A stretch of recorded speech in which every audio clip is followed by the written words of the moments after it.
El libro de Romanos, capítulo 10, versículo 11. Amén, ¿estamos allí?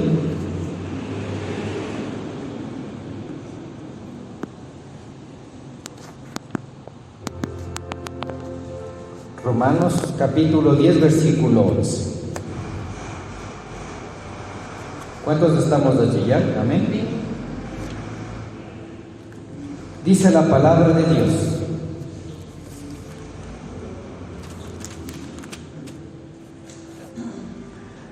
pues la Escritura dice, todo aquel que en él creyere no será avergonzado. Amén. Hoy vamos a escudriñar esta palabra. ¿Qué nos querrá decir cuando el apóstol Pablo refería a los romanos esta palabra? Como dice allí en Romanos 10, versículo 11, pues la Escritura dice, todo aquel que en él creyere no será avergonzado. Y mire cómo manifiesta el apóstol Pablo. La Escritura dice. Él no dijo el pastor, él no dijo el hermano, él no dijo el salmista, él no dijo el profeta. La Escritura dice. ¿Y qué hay aquí en la Biblia? ¿Qué palabra hay? Aquí hay la palabra de Dios. Cuando el apóstol Pablo dijo, la Escritura dice, estaba diciendo la palabra de Dios. La palabra de Dios nos dice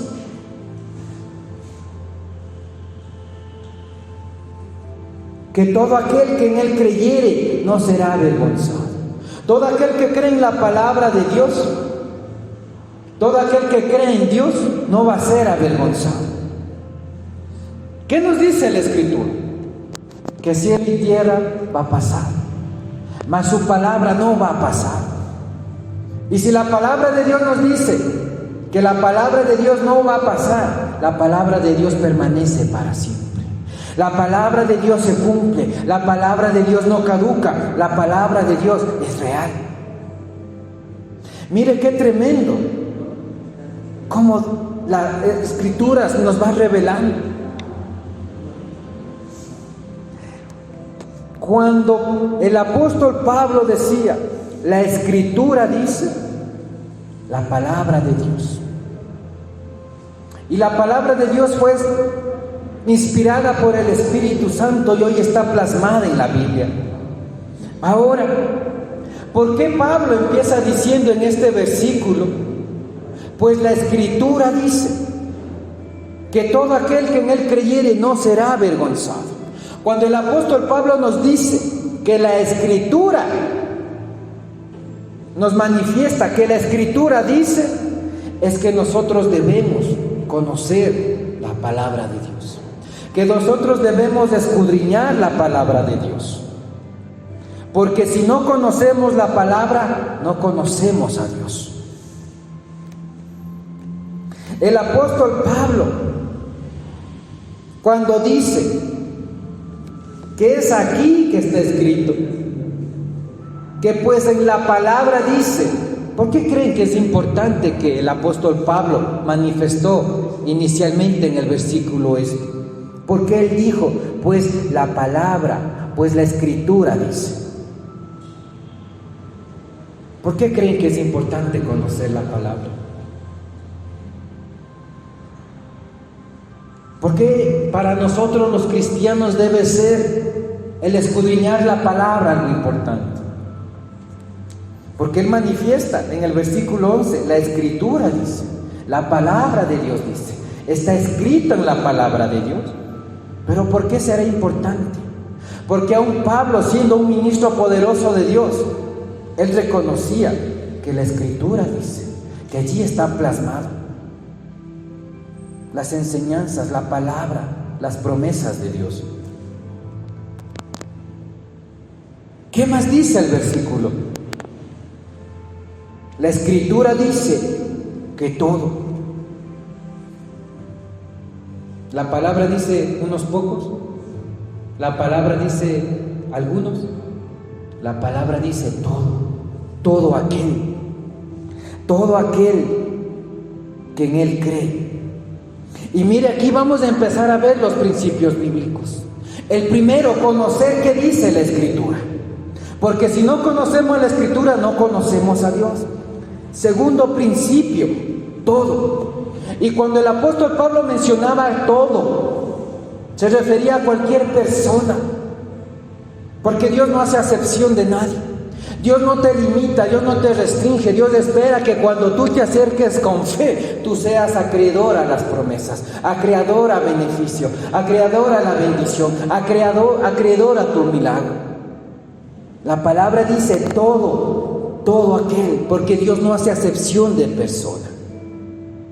Y cuando dice después de todo, y dice la palabra aquel, esta palabra es un sinónimo del que quiere, del que desea, del que quiere y del que desea creer.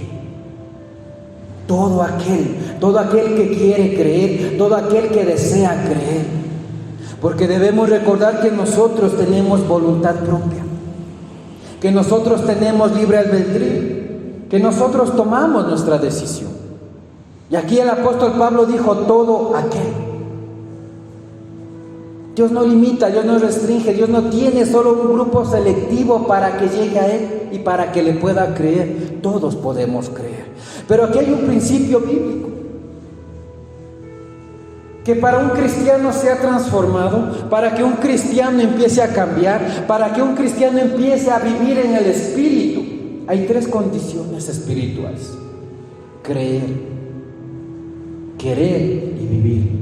Creer de que hay un Dios todopoderoso y creerle a Dios que Él nos puede ayudar.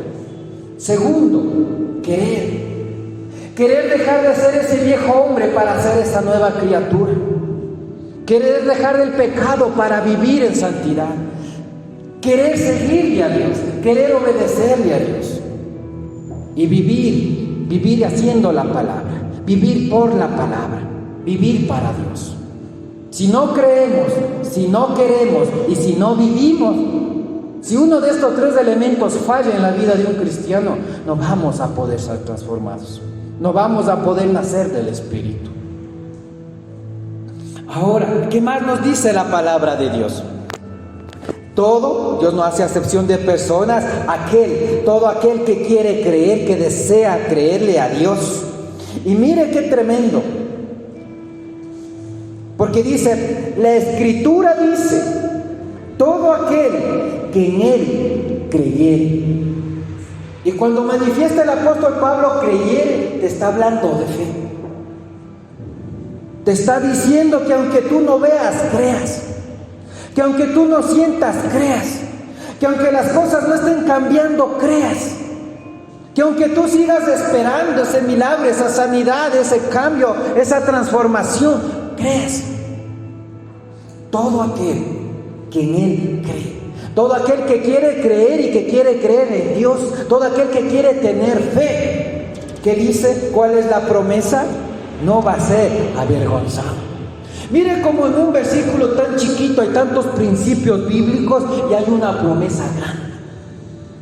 Todo aquel, Dios espera que todos le crean.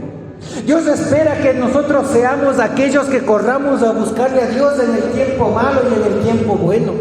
Dios espera que nosotros como hijos de Dios seamos ese aquel que quiere creerle, que desea creerle, que aunque no vea, que aunque no sienta, que aunque no ha visto el milagro, siga creyendo. Porque hay promesa. Cuando tú tienes fe, no vas a ser avergonzado. Mire qué tremenda la palabra. Y cuando la palabra dice creyere, te está diciendo que tengas fe, que tengas certeza. ¿Y qué es la fe? Certeza de lo que se espera, convicción de lo que no se ve. ¿Qué más nos dice la palabra de Dios? Que vivimos por fe y no por vista.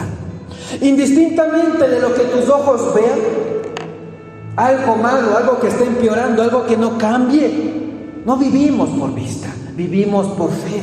con la seguridad, con la convicción, con la certeza de que al tiempo perfecto de Dios las cosas van a cambiar, tu vida va a cambiar, tu entorno va a cambiar, que por lo que estás orando va a llegar. Esa es la certeza, esa es la fe, porque un cristiano no se mueve por lo que los ojos ven, porque la realidad de este mundo para los cristianos no es la realidad que se opera en el reino de Dios, porque el mundo puede estar en crisis, pero el reino de Dios no. Porque en el mundo puede haber plaga, muerte, pestes, virus, pero en el reino de Dios no. Y si aún hoy nosotros tenemos la bendición y el privilegio de estar aquí en este planeta, es porque Dios nos ha guardado. Es porque aún no ha llegado el tiempo. Y es porque Dios cada día nos da una nueva oportunidad para que podamos nosotros ser transformados. Que seamos lo que dice esta palabra, que seamos aquellos que creamos en Él, para que no seamos avergonzados, que no seremos defraudados. Mire qué tremenda la palabra. Juan capítulo 11, versículo 40, nos dice la palabra de Dios.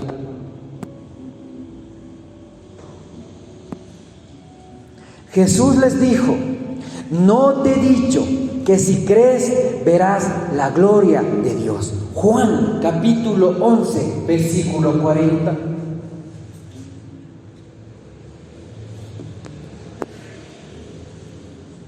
Mire cómo el versículo de Romanos 10:11 con el de Juan 11:40, cómo se conecta.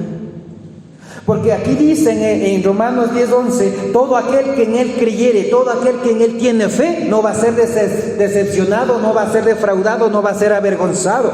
Y Jesucristo dijo en Juan 11:40, no te he dicho que si crees, que si tienes fe, que si tienes la convicción, tienes la seguridad, tienes esa certeza, tienes esa esperanza, tienes esa fuerza de creer en Dios, vas a ver su gloria. ¿Y qué nos decía la palabra de Dios?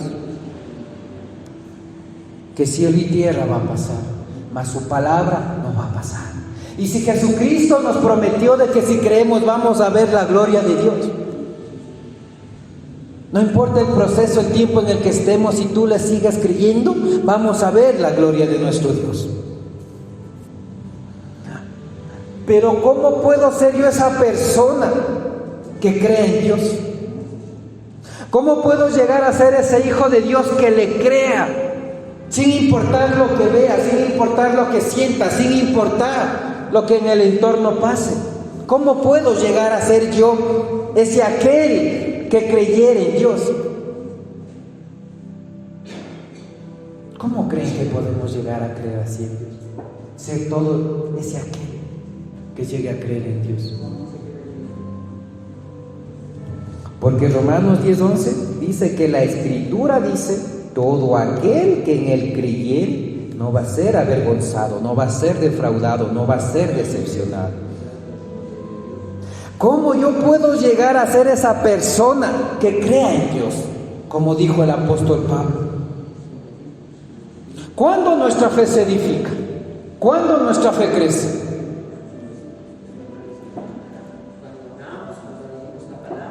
Amén. Amén. Amén. Amén. Sí, son principios, son elementos que complementan la vida del cristiano y que edifican nuestra fe. Vamos allí mismo, en Romanos 10, versículo 17. 6 versículos más adelante. ¿Qué nos dice ahí la palabra de Dios? Ahí mismo, en Romanos 10, versículo 17. Amén. ¿Quién está allí? Amén. A ver, ayúdanos leyendo, mi hermano, con voz de trueno. Palabra de Dios. Sí que la fe es por el oír, y el oír es por la palabra de Dios. Amén. Gracias, mi hermano. ¿Cómo puedo llegar a ser yo esa persona que cree más en Dios? ¿Cómo mi fe va a crecer? ¿Qué nos dice Romanos 10, 17? Así que la fe es por el oír. ¿Cómo empieza a nacer tu fe? Por el oír. ¿Cómo empieza a crecer tu fe? Por el oír. Así que la fe es por el oír. ¿Pero el oír qué? La palabra de Dios, el mensaje de Dios.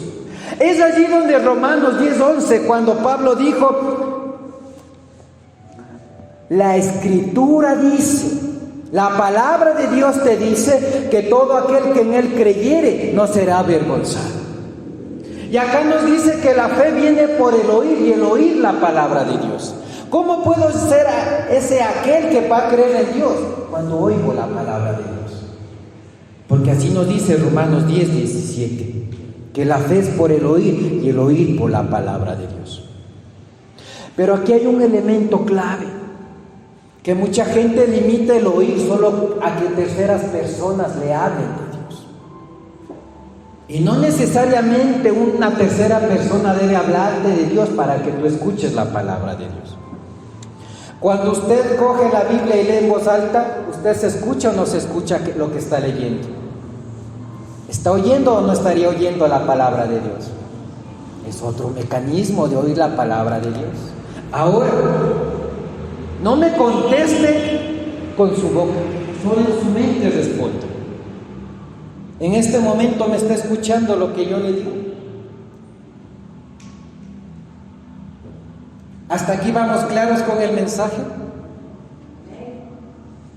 No me hablen, solo en la mente. Hoy vamos comprendiendo lo que dice Romanos 10:11 en su mente. Ya. ¿Se oyó o no se oyó en su mente lo que contestó? Cuando meditamos en la palabra de Dios es otra manera de oír. Y cuando oímos la palabra de Dios, viene fe, aumenta la fe. Por eso dice, la fe es por el oír. Cuando usted escucha a alguien que le predica o le comparte la palabra de Dios, está oyendo. Cuando usted lee la Biblia con viva voz, está oyendo. Y aun cuando usted medita en sus pensamientos en un versículo en la palabra de Dios, está oyendo. Y la fe es por el oír, y el oír la palabra de Dios. No nos limitemos solo a que alguien nos predique. No nos limitemos a que alguien nos lea la palabra. Aún estás oyendo la palabra de Dios y aún la misma voz del Espíritu Santo, cuando hay un versículo que le viene dando vuelta en su cabeza, usted está escuchando la palabra de Dios. Y cuando usted escucha la palabra de Dios, ¿qué pasa? Viene la fe. Y mire cómo Dios es tan perfecto y opera en 3 dimensiones. Porque alguien le puede hablar externamente y está escuchando. Porque usted puede leer la Biblia a viva voz y está escuchando. Pero aún en los secretos de su pensamiento, cuando usted medita en la palabra, está escuchando. 3 ámbitos de escuchar la palabra de Dios. 3 ámbitos de oír la palabra de Dios. Porque cuando yo pienso, aunque no hable, yo me escucho. Mire qué tremendo. Mire cómo Dios hoy te dice, tú puedes oír mi voz, tú puedes escuchar mi palabra y tú puedes incrementar mi fe, aun cuando tus pensamientos son en mi palabra. Así que la fe es por el oír y el oír por la palabra de Dios. Amén, a su nombre. Vamos claros hasta aquí, mis hermanos. Si no entendemos, alce la manito, presente su inquietud, porque aquí estamos para aprender y ser formados todos por la palabra de Dios. Ahora, es allí lo importante de Romanos 10:11. La Escritura dice, conocer la Escritura, porque cuando conocemos la Escritura, conocemos a Dios. Y cuando conocemos a Dios por medio de las Escrituras, estamos oyendo la palabra de Dios. Y cuando estamos oyendo la palabra de Dios, viene la fe, crece la fe, se fortalece la fe. Es por eso que a un cristiano se le recomienda mucho leer la Escritura. Escuchar prédica, escuchar alabanza, lea viva voz o grábese un versículo y empiece a meditar. Allí en la noche, cuando ya empieza a descansar, lea un versículo y empiece a meditar, porque está oyendo. Y cuando usted oye la palabra de Dios, viene la fe, se incrementa la fe. Y solo cuando conocemos la palabra de Dios vamos a poder ser todo ese aquel que va a creer en Dios y que no va a ser decepcionado, defraudado. Ahora, mire cómo la palabra de Dios nos dice.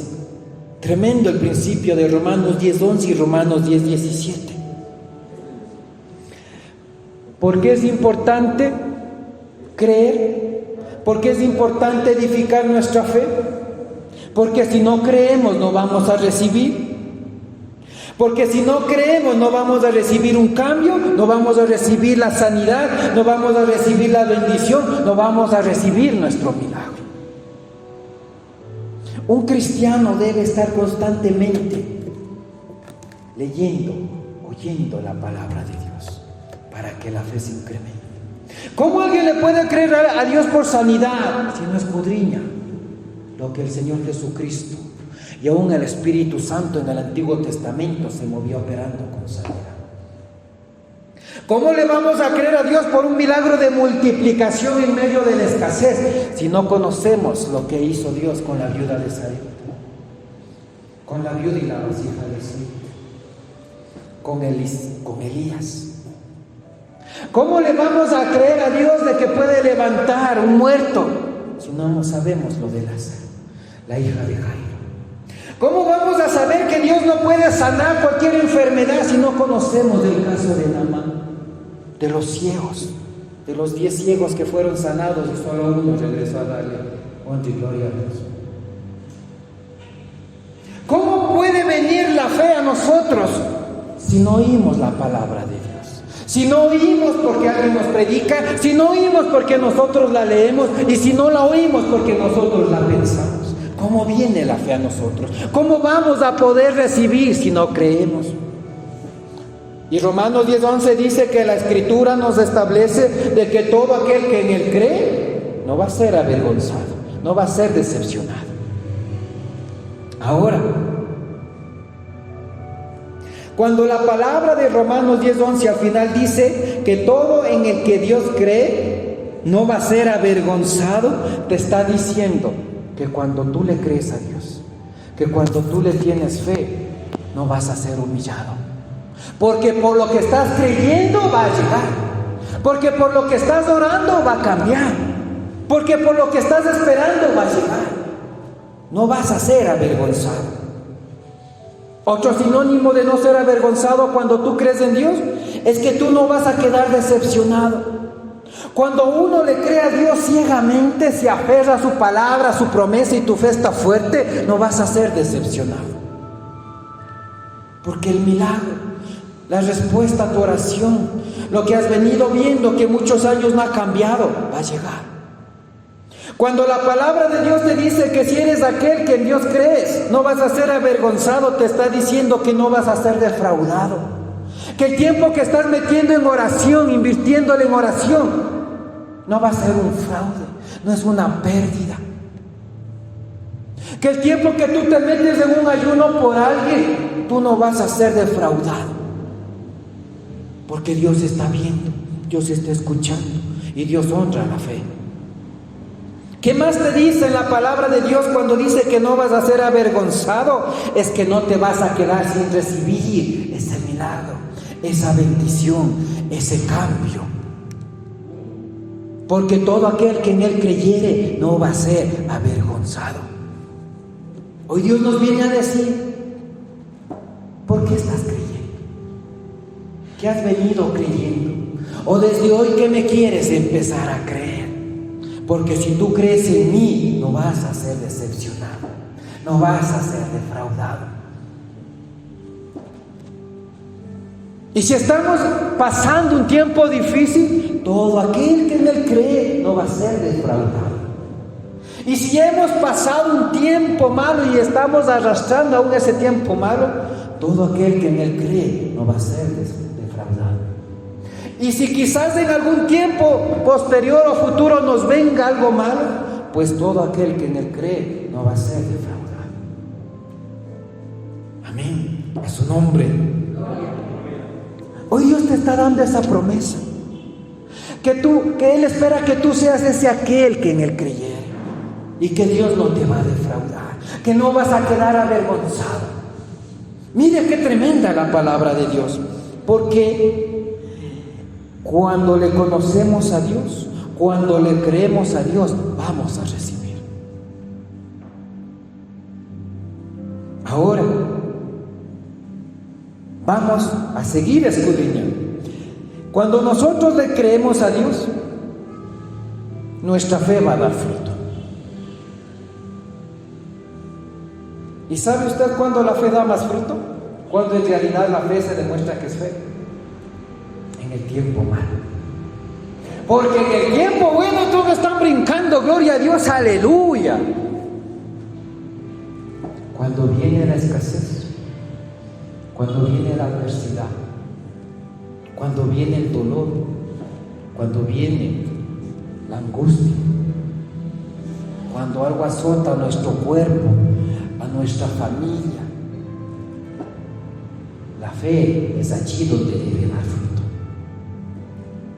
Y por eso dice el apóstol Pablo en Romanos 10:11, todo aquel que en él creyere no será avergonzado, porque él estaba hablando a una iglesia en la cual él tenía claro de que cualquier hijo de Dios o hija de Dios va a pasar por un proceso, va a venir un tiempo malo, va a venir una tormenta.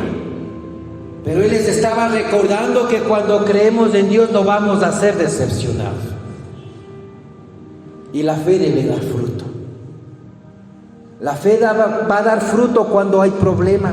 La fe va a dar fruto cuando todo va mal. La fe va a dar fruto cuando hay enfermedad. La fe va a dar fruto cuando todo se salió de control. Y es allí donde tú mismo estás llamado y entre la espada y la pared, ¿qué hago? ¿Creo o no creo? ¿Oro o no oro? ¿Pasará o no pasará? Dos opciones. O le cree a Dios y Dios se glorifica, o no le cree a Dios y la situación se va a postergar, se va a alargar. Pero hay promesa. Dios te dice, si me crees no vas a quedar avergonzado, no vas a ser defraudado. Hoy Dios nos está llamando a creer por eso que aún no ha cambiado, a que le creamos por aquello que hemos visto que quizás no está cambiando, por aquello que no ha llegado, por aquello que no hemos recibido, porque todo aquel que en él creyere no va a ser defraudado. Ahora, ¿qué decía Juan 11:40? No te he dicho que si crees verás la gloria de Dios. Y dijo, ¿crees? El Señor Jesucristo le habló de creer constantemente. No le dijo cree una vez, no le dijo cree 2 veces. Si tú crees. Y cuando Jesucristo manifestó esto, de que si crees vas a ver la gloria de Dios, no te dijo cree en el tiempo bueno nomás, o cree en el tiempo malo nomás. Cree constantemente. ¿Y por qué es importante creer? ¿Por qué es importante tener fe? Porque como dice Romanos 10:11, que todo aquel que en él cree no va a ser defraudado. Si nosotros no le creemos a Dios, no le tenemos fe. Pueden darte una profecía en la que Dios te está mostrando que te va a prosperar, de que Dios te va a dimensionar en lo espiritual, de que Dios te va a sanar, de que Dios te va a dar provisión. Dios te puede dar la profecía, te da palabra, pero si no creemos no vamos a recibir. Si no creemos, la promesa se va a echar a perder. Y muchas veces cuestionamos a Dios, Señor, es que no has llegado, Señor, es que no ha cambiado, Señor, es que nada está pasando. Y no es Dios, somos nosotros. Porque solo aquel que en él creyere no va a ser avergonzado. Creyere con fe, fe firme, fe que dé fruto. ¿Qué estamos esperando? ¿Por qué vamos a esperar desde ahora? ¿Por qué vamos a creer? Porque Dios te está prometiendo que si le crees en Él no vas a ser defraudado, ni decepcionado, ni avergonzado, ni humillado. Vas a tener tu victoria, pero creyendo. Es la única condición, que en aquel creyere no va a ser defraudado. Ahora, vamos a ver un caso bíblico que nos demuestra cómo Dios opera. En Romanos 10:11, que la Escritura dice que todo aquel que en él creyere no va a ser avergonzado. Les invito, por favor, mis hermanos, a ir a Primera de Samuel. Primera de Samuel. Y vamos a ver uno de los muchos casos. Y aquí vamos a ver en el Antiguo Testamento. Porque tanto Jehová Padre como el Señor Jesucristo operaban en el ámbito espiritual, honrando la fe, manifestando el poder por la fe. Y la gente recibía por la fe, la gente era sanada por la fe, la gente era resucitada por la fe, la gente era liberada de demonios por la fe, la gente recibía su milagro, su provisión, su multiplicación por la fe. Todo aquel que en él creyere no va a ser avergonzado. Primera de Samuel. ¿A cuántos ya conocen la enseñanza bíblica de Ana, la mujer estéril? Una mujer que le creía a Dios, una mujer que cada año subía a presentarle ofrenda a Dios con su esposo Elcana. Pero ¿cuál era la condición de Ana? Era estéril. Ella no podía tener hijos. En Primera de Samuel. Y usted en su casita puede ir escudriñando desde el versículo 6 en adelante. Le estoy dando la introducción. Ana, una mujer de Dios, que creía en Dios, que le servía a Dios, que presentaba ofrenda a Dios. Dice la palabra de Dios en el versículo 5. Dice, pero a Ana le daban una parte escogida, porque amaba a Ana, aunque Jehová no le había concedido tener hijos. Y su rival la irritaba, enojándola y entristeciéndola, porque Jehová no le había concedido tener hijos. Imagínese usted lo que es para una sierva de Dios desear tener un hijo y no podía. Pero ¿qué representa aquí la esterilidad de Ana en el ámbito espiritual? Porque la Biblia es un libro espiritual. Esta esterilidad quiere decir que en nuestra vida hay algo seco, que en nuestra vida algo no está dando fruto, que en nuestra vida hay algo dañado, que en nuestra vida hay algo enfermo, que en nuestra vida hay un momento difícil, que en nuestra vida hay algo adverso. Eso representa la esterilidad de esta mujer. ¿Por qué proceso de esterilidad estamos pasando? Seamos hijos o hijas de Dios. ¿Qué es lo que ha venido a nuestra vida? ¿Qué es lo que ha venido a nuestra casa, a nuestra familia, a nuestra economía, a nuestra salud? ¿Qué área estéril ha llegado a nuestra vida? ¿Qué pérdida, qué causa improbable estamos batallando hoy?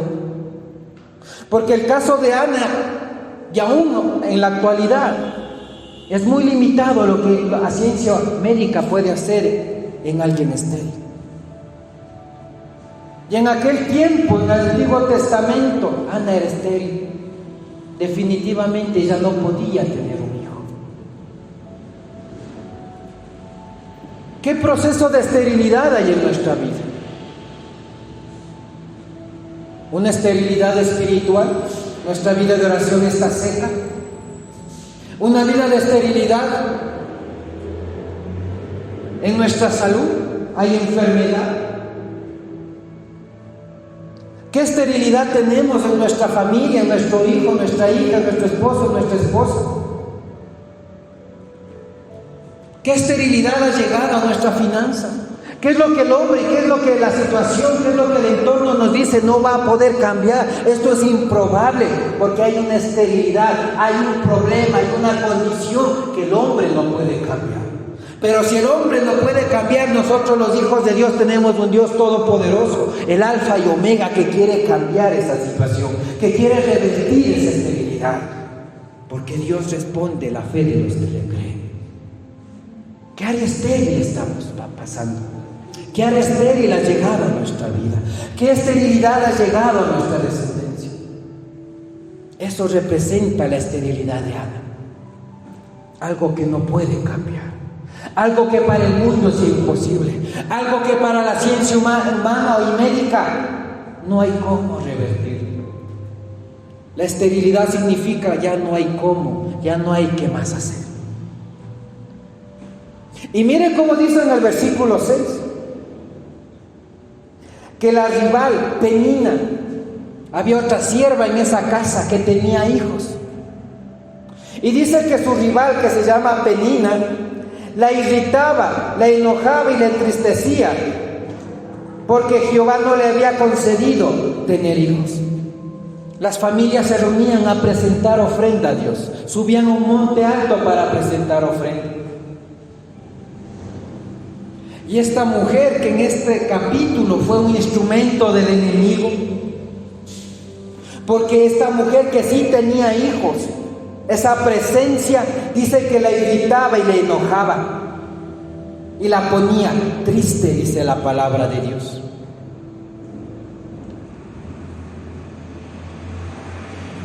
¿Qué está usando el diablo? ¿Qué Penina? ¿Qué circunstancia? ¿Qué hombre? ¿Qué mujer está usando el diablo? ¿Qué circunstancia? ¿Qué situación? ¿Qué dolor? ¿Qué enfermedad? ¿Qué escasez? ¿Qué proceso está usando el diablo para hacer lo que hacía Penina? Irritarte, para entristecerte. Porque aquí la figura de Penina o de su rival que dice la palabra habla de un enemigo.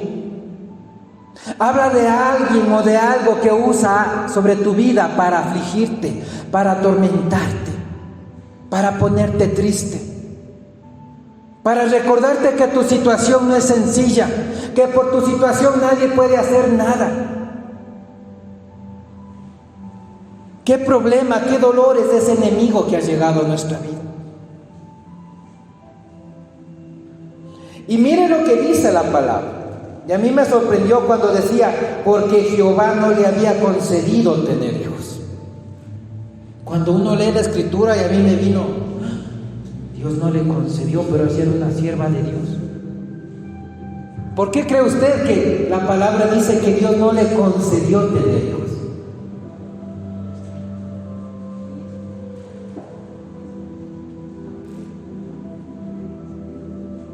Porque Dios le permitió que ella tenga un tiempo, un periodo de esterilidad, un problema, algo que no puede cambiar en el mundo. Y cuando la palabra en el versículo 6 dice que Jehová no le había concedido tener hijos,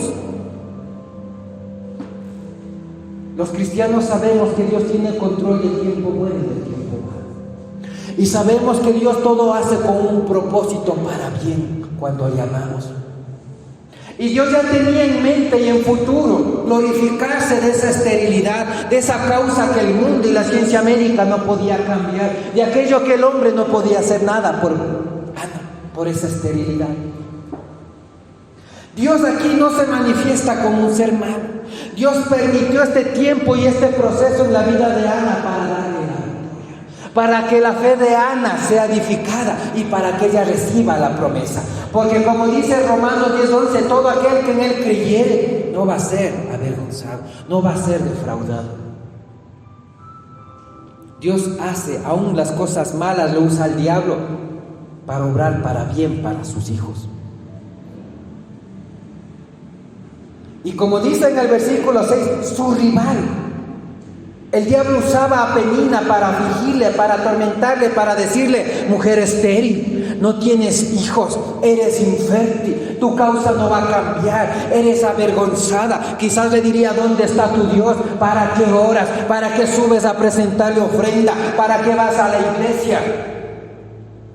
Esta es la figura de Penina, el mismo demonio disfrazado de mujer. Recordándole la situación, recordándole la adversidad, recordándole las malas circunstancias por las que tú o tu entorno está pasando.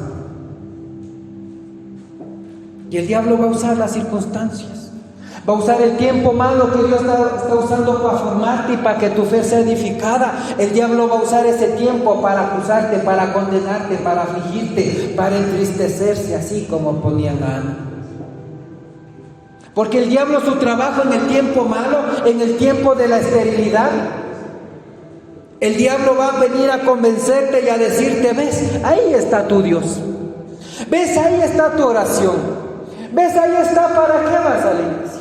¿Ves para qué lees la Biblia? ¿Ves para qué escuchas la palabra de Dios? Pero recordemos que Satanás es el padre de toda mentira.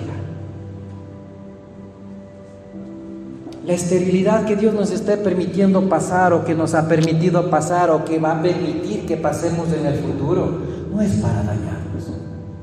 Y hoy Dios quiere que en este versículo de Romanos 10:11, de que todo aquel que en Él creyere no va a ser avergonzado, se plante en nuestro corazón.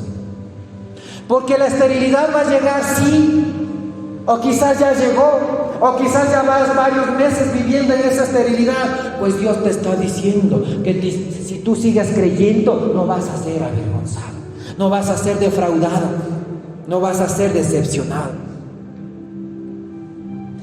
¿Qué más dice la palabra de Dios? Versículo 7. Y así hacía cada año cuando subía a la casa de Jehová, la irritaba así, por lo cual Ana lloraba y no comía. ¿Cada cuánto dice que ellos hacían eso? Y aquí hay otro principio bíblico. El anterior, la esterilidad, tiempo difícil, tiempo de dolor, tiempo de adversidad, tiempo de enfermedad, tiempo de escasez. Eso refleja la esterilidad en la vida de una persona, no necesariamente la parte biológica. El segundo principio, versículo 7. Y así cada año cuando subía a la casa de Jehová, la irritaba así, por lo cual Ana lloraba y no comía.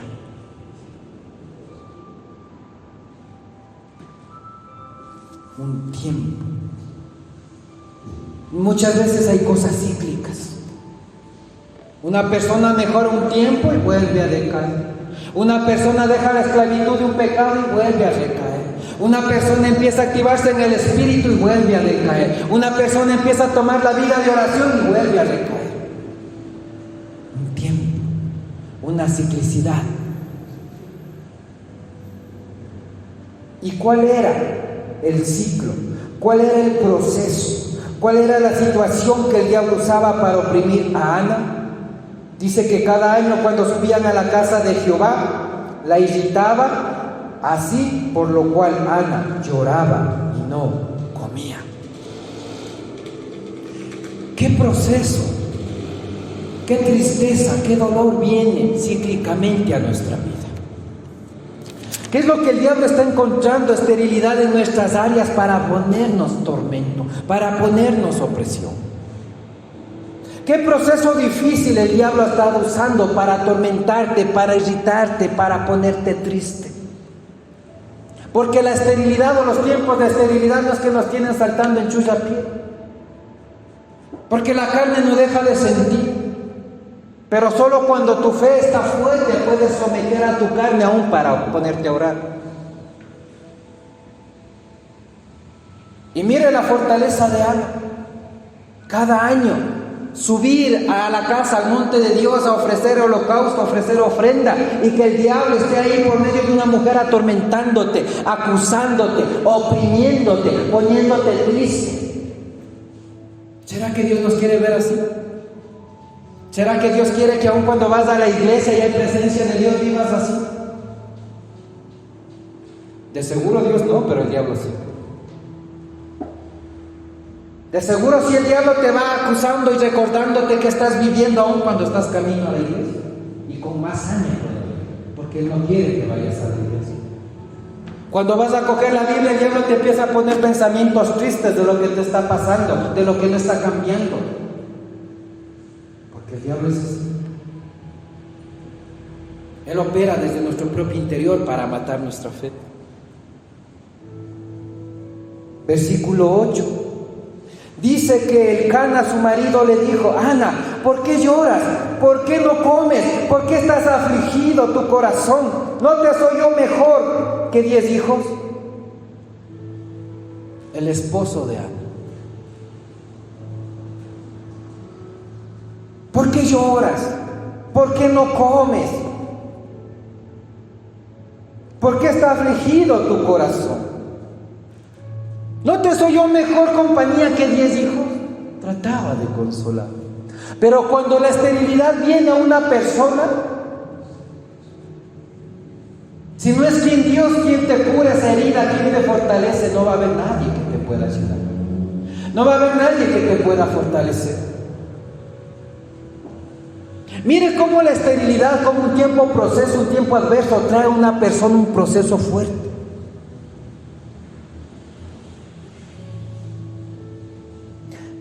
Y el marido le dijo: ¿por qué lloras? ¿Por qué no comes? ¿Por qué estás afligido? Desconsuelo, dolor, tristeza, angustia. Y por lo general, cuando estamos en un proceso de esterilidad, sea propio, sea en nuestra familia, en nuestro entorno, viene el desconsuelo. Porque aquí claramente podemos ver que ya Ana no comía, solo lloraba, estaba desconsolada. Y es lo peor que puede hacer un cristiano, echarse a morir en la tristeza. Porque cuando uno está triste, cuando el diablo te logra vencer tu ánimo, quedaste neutralizado. Que la carne va a sentir, sí. Que vas a tener ganas de llorar, sí. Que quizás vas a sentirte cansado, sin ganas de seguir caminando, viviendo, sí. A Ana le pasó. Ya no comía, solo lloraba. Y aquí el diablo usa el desconsuelo incluso para meterte las ideas de que nadie te comprende, de que nadie te ama, ni que Dios te ama, ni de que Dios quiere ayudarte, ni de que Dios puede hacer algo. Por eso dice en el versículo 8 que el marido, viéndole tanto que lloraba y no comía, desconsolada, él fue a tratar de consolarla. ¿Por qué lloras? ¿Por qué no comes? ¿Por qué está afligido tu corazón? Si nosotros dejamos que el desconsuelo haga hogar en nuestro corazón, estamos perdidos. Porque cambiamos el enfoque de Dios para enfocarnos en la tristeza, para enfocarnos en el problema. Sin Dios y sin fe estamos perdidos. Sin Dios y sin fe estamos derrotados. Versículo 9. Y se levantó Ana después que hubo comido y bebido en Silo, y mientras el sacerdote Elí estaba sentado en una silla junto a un pilar del templo de Jehová, ella con amargura del alma oró a Jehová y lloró abundantemente. Mire lo que dice el versículo 9. Y se levantó Ana después de que hubo comido y bebido. Va a haber un tiempo que en medio del desconsuelo, del proceso, del dolor, de la angustia que esta esterilidad trajo a tu vida, en que tú eres el único responsable de levantarte, en el que tú pongas tu fe por obra. Porque aquí dice la palabra que se levantó Ana. Debe haber un punto en el cual nosotros nos cansemos de vivir cansados, nos cansemos de vivir desconsolados, nos cansemos de vivir sin sentido, sin fe, sin esperanza. Nos cansemos de vivir afligidos y en derrota. Debe haber un tiempo en que nosotros como Ana nos levantemos, pero nos levantemos con un enfoque bueno. Porque ¿a dónde se fue Ana? Dice que ella se fue al templo donde estaba el sacerdote Elí. Un enfoque, un cambio, buscar a Dios, levantarse para buscar a Dios, levantarse para entregar tu situación a Dios, soltando lo que el hombre te diga, soltando lo que la medicina diga, soltando lo que el mundo diga. Y dice en el versículo 10, ella con amargura de alma oró a Jehová y lloró abundantemente. Levantarse en fe. Usted puede pasar llorando toda la vida, y si no ora y no le cree a Dios, nada va a cambiar. Usted puede vivir renegando toda la vida y culpando a todo el mundo, aún a Dios. Nada va a cambiar. Usted puede vivir metido en su casa lamentándose, quejando, cuestionando. Nada va a cambiar. Porque Ana se levantó y fue al templo. Se movió en fe. Tuvo que creer para hacer. Tuvo que creer para moverse. Tuvo que enfocarse en Dios. Hay un momento en el que uno es responsable de creer y pedirle a Dios que la esterilidad cambie. Hay un momento en el que uno debe levantarse en fe para que esa esterilidad se vaya. Versículo 10. ¿Qué hizo Ana después que se levantó? Se fue al templo. Y después que llegó al templo, ¿qué dice en el versículo 10? Que ella con amargura de alma oró a Jehová y lloró abundantemente. Oró. Llorando, oró. Llorando, oró. Llorando, oró. No dice que se cayó. Oró. ¿Y cómo dice que oró a Jehová? Llorando abundantemente. Con amargura. ¿Cuánto tiempo ese dolor está causando en tu corazón amargura? La esterilidad, cuando nos dejamos contaminar, pone raíz de tristeza, raíz de decepción, de desesperanza, de depresión, de angustia, de inseguridad, de temor. Y todas estas emociones del diablo va usando y te va rinconando, y te va rinconando, y te va rinconando, porque tu fe se pierde. Cuando estemos en un proceso de esterilidad, no hay que callar, hay que levantarse, hay que ir a la casa de Dios, hay que orar. Y aunque más te salga lloro que oración, pero sigue orando, sigue entregándole a Dios, derrama tu corazón delante de Dios. Porque aquí Ana dice que lloró abundantemente y con amargura. Si no le entregas a Dios esa herida que la esterilidad ha traído a tu vida, a tu familia, a tu entorno, un corazón dañado, un corazón enfermo, enferma todo el cuerpo. Hay que sacar la amargura, el dolor, la tristeza, hay que entregarle a Dios. Versículo 11. Otro principio. Cuando nosotros oremos a Dios, creyéndole, hagamos un voto, un compromiso con Dios. Porque dice en el versículo 11 que después que ella con amargura de alma oró a Jehová y lloró abundantemente, e hizo un voto diciendo: Jehová de los ejércitos, si te dignares mirar a la aflicción de tu sierva y te acordares de mí, no te olvidares de tu sierva, sino que dieres a tu sierva un hijo varón, yo lo dedicaré a Jehová todos los días de su vida. Mire qué tremendo. Oración, buscar a Dios, levantarse y moverse en fe. Oró. ¿Qué cambia la situación? La oración. Y dice que ella oró e hizo un voto. La oración del corazón. Una oración sincera. Una oración en la cual tú tengas intimidad con Dios. Porque dice aquí que Ana lloró abundantemente y con amargura de alma. Ella no fue como los publicanos o los fariseos: oh Señor, Dios de la gloria, aquí estoy, Señor, sáname, ayúdame, dame un hijo. No, lloró, derramó a Dios su corazón.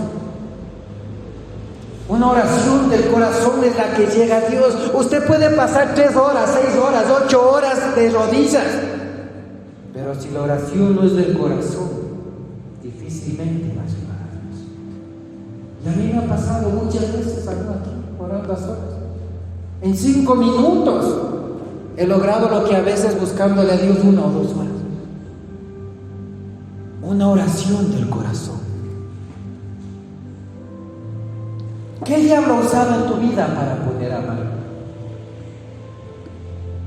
¿Qué diablo ha destruido en tu vida? ¿Qué diablo ha alejado? ¿Qué diablo está atormentando? ¿Qué diablo ha venido a robar, a matar y a destruir? Hoy Dios espera que seamos como están.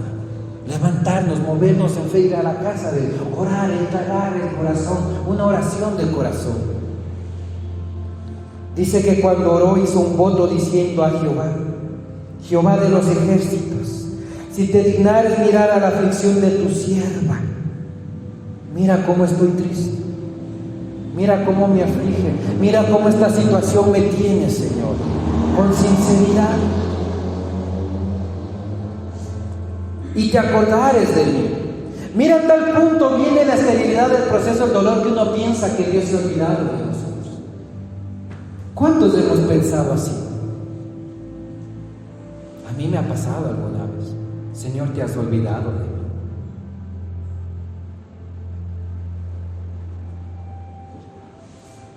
Y no te olvidares de tu sierva, sino que dieres a tu sierva un hijo varón. El que pide, recibe. El que busca, encuentra. El que toca puertas, se le abrirá. Quizás ella no conocía ese principio bíblico, pero se movió por fe inspirada por el Espíritu Santo. Buscó a Dios, tocó la puerta del templo y pidió. Porque el que pide, recibe. Si dieres a tu sierva un hijo varón, pedí. Pero ¿qué dice la palabra cuando pedimos en oración algo? Que pedimos y no recibimos, ¿por qué? Pedimos y no recibimos, ¿por qué? ¿Para qué?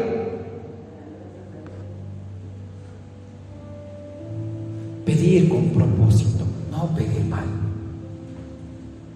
Porque dice que después que Ana le pidió que le diera un hijo varón, pidió con propósito. No pidió por pedir. No le dijo, Señor, dame un hijo porque esa fea endemoniada de la Penina, mira cómo me atormenta y voy a tener un hijo y ya no me va a poder oprimir. Yo también voy a ir así, hecha la gallita con mi hijo varón. No, ella no pidió para avergonzarle a la Penina que le afligía. Ella no pidió para andar con orgullo, pidiendo que su oración trajo fruto y nada más. Ella pidió con propósito. Porque después que le pidió un hijo varón, ¿qué le dijo? Lo dedicaré a Jehová todos los días de su vida. Pidió con propósito. Si la esterilidad es económica, Señor, dame trabajo, dame finanzas. ¿Pero para qué? ¿Cuál es el propósito? ¿En qué va a ser glorificado Dios? Dios te quiere bendecir. O Dios ya te prometió y no ha llegado la finanza. ¿Por qué? ¿Qué pasó? ¿Qué estoy haciendo mal? Señor, bendíceme para hacer de bendición a otros. Señor, bendíceme y te voy a hacer fiel para ti con la ofrenda, con el diezmo. Señor, bendíceme, Señor, para salir a hacer la obra afuera. A regalar ropa, a dar de comer al hambriento, vestir al desnudo, ir a un hospital a hacer la obra, con propósito. Señor, dame carro, sí, pero ¿para qué? Con propósito, Señor, para ir a tu iglesia. Señor, aunque sea el carro una hora, tomaré para ir a entregar tratados en un parque, con propósito. Porque si Dios te da el carro y no tienes propósito, va a ser la perdición. Fiestas, amigos, amigas, chamucos, chamucas, terminaste perdido y alejado de Dios. Con propósito. Señor, dame casa, sí, pero ¿para qué? Señor, dame una casa para hacer una cédula, para hacer tiempos de oración con la familia, Señor.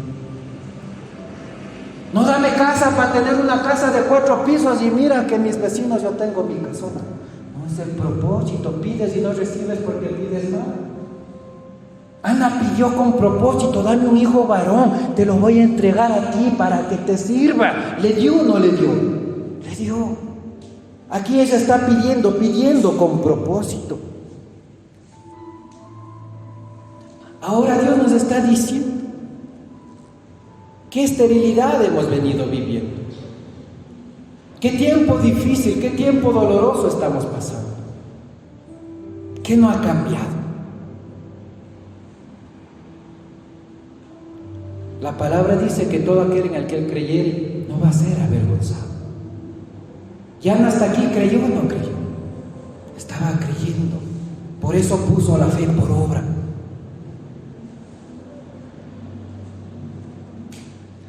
Hay un momento en medio de la esterilidad, del proceso, de la adversidad, de la ruina, del dolor, de la tristeza, de la pérdida, que debemos reconocer que solo Dios puede cambiar, que solo Dios te puede ayudar, que solo Dios te puede restaurar. Nadie más. Vamos a Santiago, capítulo 4, versículo 2. Santiago.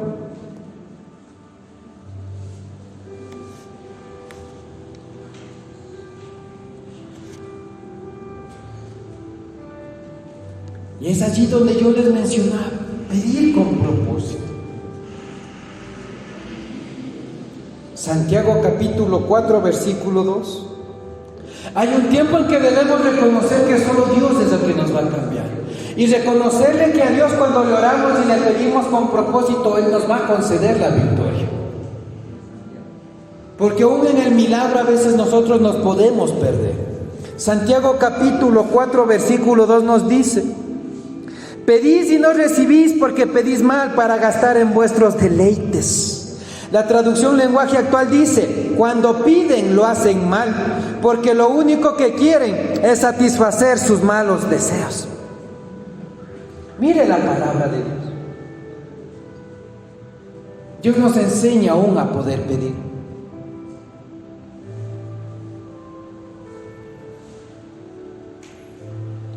Y lo que tú consigues en oración no lo puedes comprar. La bendición, la victoria, el cambio, la sanidad, el milagro, la multiplicación, tú no lo puedes comprar. Es tu fe. Es tu fe. Versículo 12, ya concluimos. Mientras ella oraba largamente delante de Jehová, él estaba observando la boca de ella. Versículo 13, pero Ana hablaba en su corazón y solamente se movían sus labios y su voz no se oía, y Elí la tuvo por ebria. Mire cómo oró ella. Voz bajita, del corazón, sinceramente, que tal punto que el sacerdote de la iglesia dijo: estás ebria, mujer, que has venido pegando unas cuantas chelas. ¿Cuántos mojitos?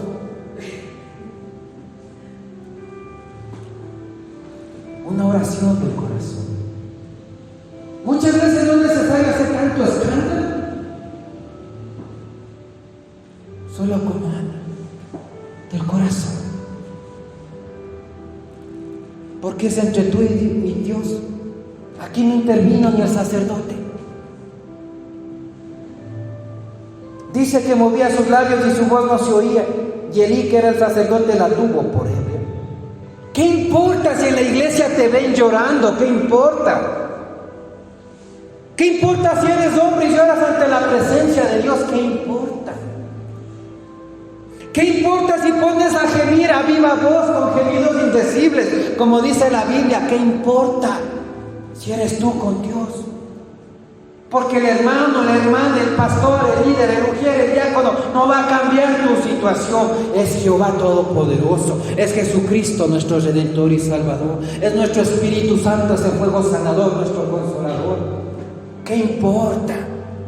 ¿Qué importa lo que la gente te vea y cómo te vea si sales con los ojos hinchados? ¿Qué importa? Eres tú peleando y pidiendo y clamando por tu milagro. Y aquí hay algo. Dios pone en el corazón a muchas personas aquí a querer clamar a viva voz y no lo hacen. ¿Por qué callas lo que el Espíritu quiere interceder por ti?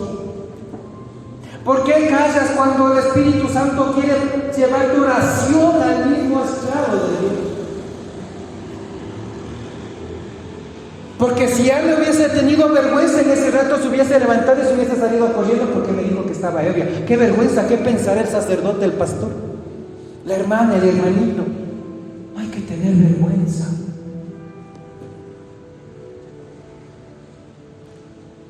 Versículo 17. Vamos a adelantarnos un poquito. Cuando Ana se levantó porque se cansó de que el diablo le oprima, de que el diablo le diga estéril, de que el diablo le diga no sirve para nada, su vida no tiene sentido, se levantó, se fue a la casa de Dios, se fue a orar, se fue a pedir. Dice en el versículo 17 que Elí le dijo: ve en paz, y el Dios de Israel te otorgue la petición que le has hecho. Una palabra, una oración de fe, un tiempo en intimidad con Dios empezó a obrar sobre la esterilidad de Ana. Versículos más adelante dice que Ana se llegó a su marido, y en el versículo 20 dice: aconteció que al cumplirse el tiempo, ¿al cumplirse el qué? Después de haber concebido a Ana, dio a luz un hijo y le puso por nombre Samuel, diciendo: por cuanto le pedí a Jehová.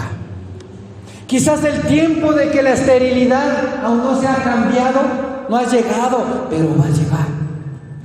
Aún el tiempo de la oración que estás presentando a Dios por esa esterilidad, sobre cuál sea el proceso que venga a tu vida, a tu entorno, si aún no ha cambiado, pero va a llegar. Porque como dice en el versículo 20, al cumplirse el tiempo, después de haber concebido, Ana dio a luz un hijo. Ana, ¿qué no podía tener? Un hijo. Ana creyó y oró. ¿Por qué? Por un hijo. ¿Y qué recibió Ana de su oración? Un hijo. Al tiempo de Dios. ¿Cuántos sabemos que el tiempo de Dios es perfecto?